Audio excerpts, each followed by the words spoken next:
What does it mean to grow food in a sustainable way? To work with nature instead of against it? Can we take from the earth and give something back? Perhaps the way forward is to return to how we've grown food for thousands of years. David Kinch is no starry-eyed environmentalist. He's the chef and owner of Manresa, a restaurant in Los Gatos, California that's earned 2 Michelin stars and is ranked as one of the best in the world. He's an Iron Chef winner who also happens to be a biodynamic believer. Table 6, the Desplats, shellfish, tuna with potato, abalone squab lamb. I find it harder to procure ingredients than it is to actually prepare them.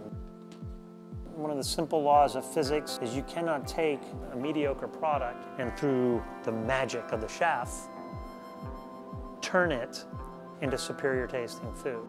The foundation is the quality of the ingredients.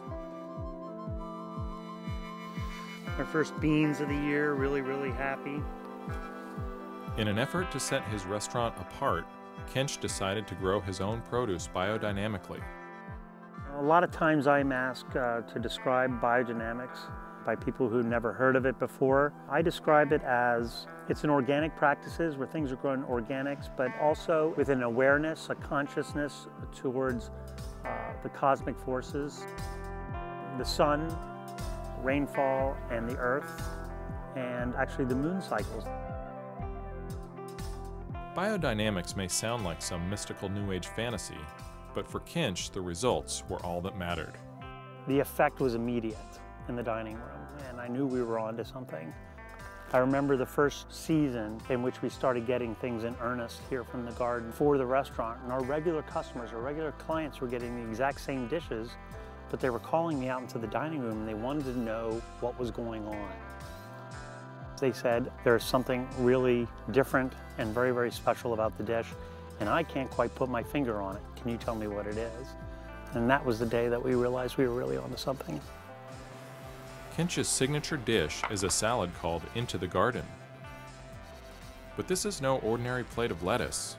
People go crazy for the garden dish. It really kind of opens their eyes. The complexity is in the variety. You know, there's at least 40 things in that, even in the wintertime. If it comes from here, it has to be on the plate. And if it is not from here, it can't be on the plate. We look at it as an edible mirror. It's a reflection of the garden on a daily basis.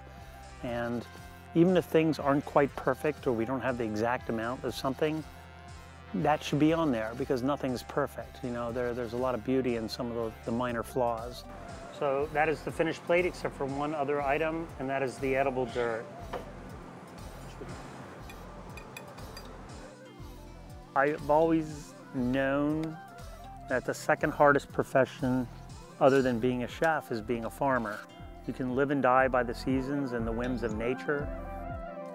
But walking through the garden and seeing everything that is done here, the vitality and the vigor has become the single largest source of inspiration for me at the restaurant.